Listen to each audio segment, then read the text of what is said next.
refusing to play small. He's here to serve the world. And that, folks, is what our divine purpose is. Our divine path to true prosperity. Prosperity is not just about getting and getting and getting more and more and more for myself. It's about finding my passion and making a difference by serving the world. You getting that? Prosperity is serving the world. Oh boy. And Wayne Games right, every single one of us has some special gift, some special interest, some special talent, some special way of impacting this world so that it becomes a better place for everyone. Do you believe that? Yes.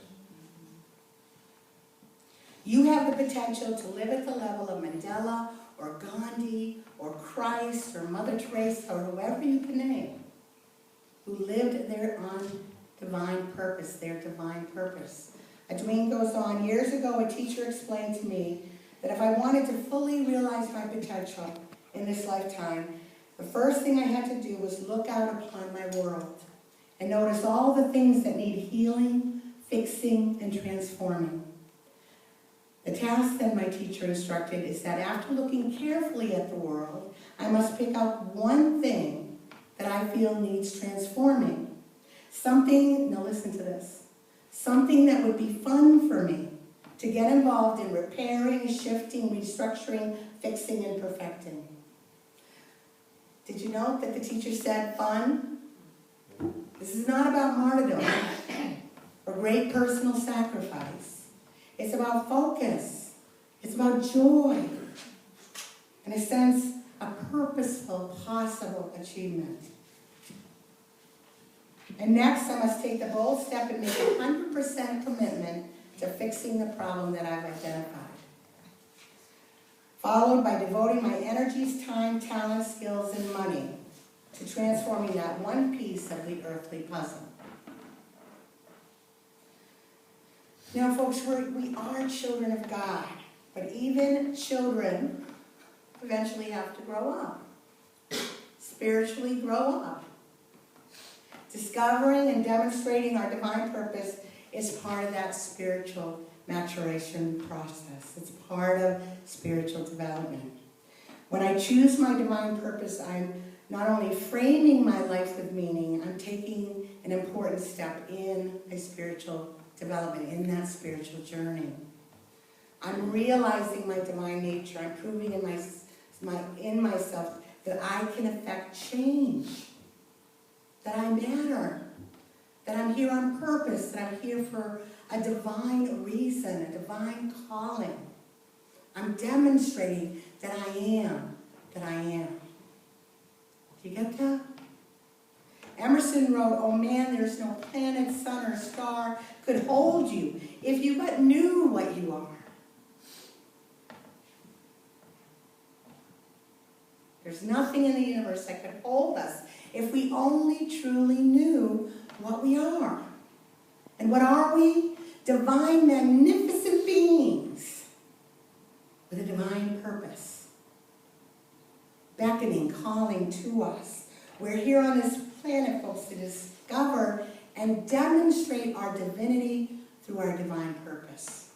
Now in Unity, we know this, right? In the second core belief. What's our second core belief by Unity students? It's in the divinity of humankind. You know, that's a radical teaching, folks. You're not going to get that in traditional Christianity. Do they tell you that you are the Christ in traditional Christianity? No. You're a sinner, born in original sin, and you need Jesus Christ to save you. Well, our core belief in Unity says you are the Christ. Jesus came to show you the way to that realization, to that demonstration, to that manifestation of your divine self. Is that exciting? So this isn't new to us. We are here to be God in expression. You know, I was very fortunate because at a very young age, I had that mystical experience. You guys, I told you 100 times when I was 12. But it was so significant because it was my aha moment.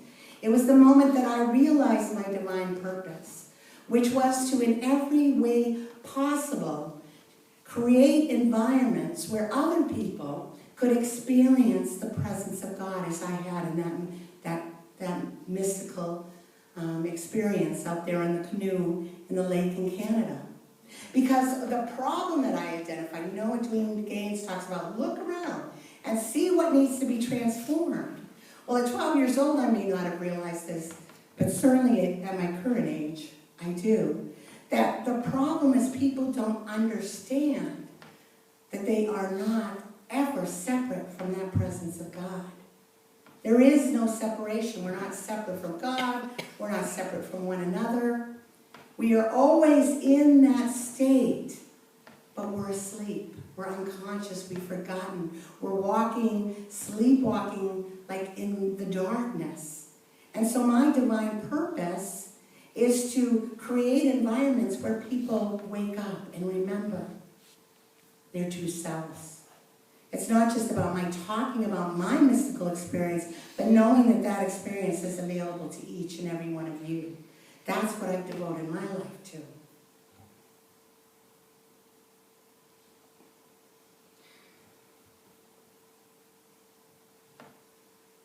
So I was given this gift of this experience, an experience that is available to everyone. A gift that proves that life is more than just being born, working hard, paying taxes, right? Till you retire, and then you what? And what's dead? Because we know this is true, students. What dies? The body. The body. Breathe. I know some of you are really attached to your bodies. I don't happen to be right now. Okay? The physical body dies.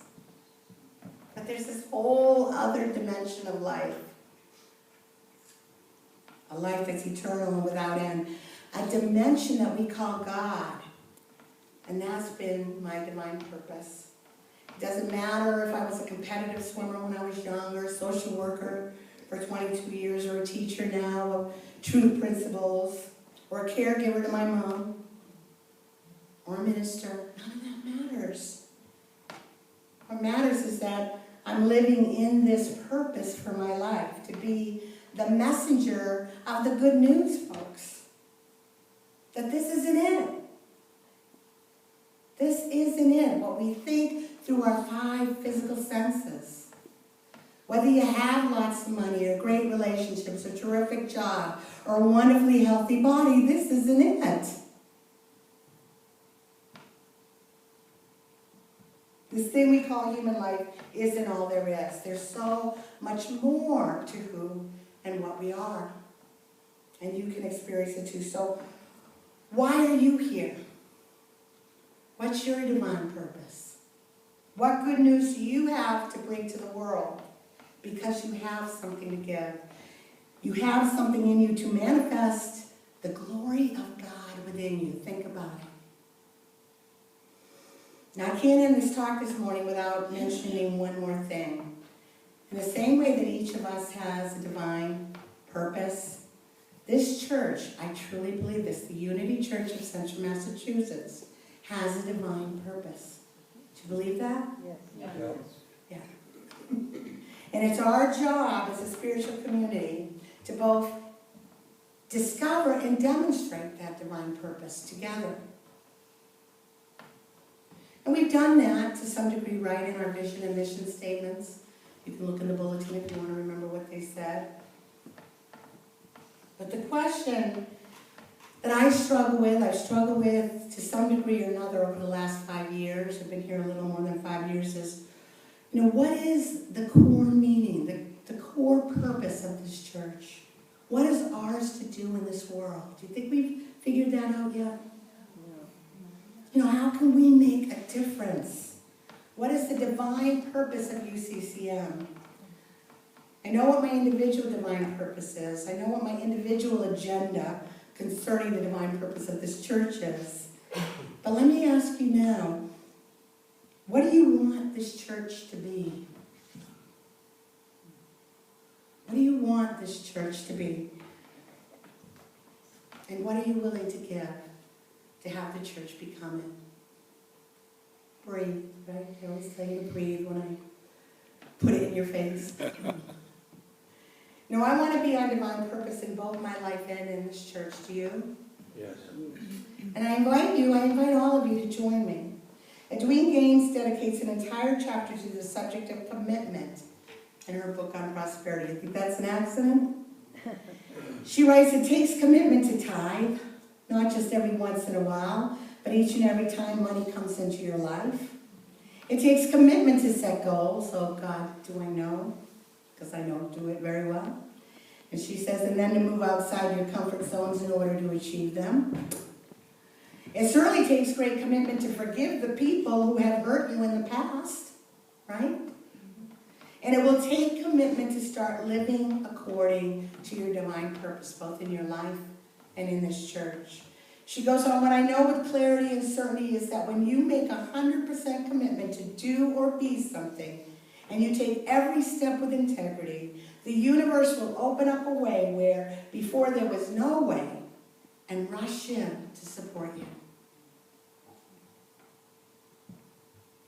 God is waiting for you and I to discover and to demonstrate our divine purpose in both our individual lives and in this church community.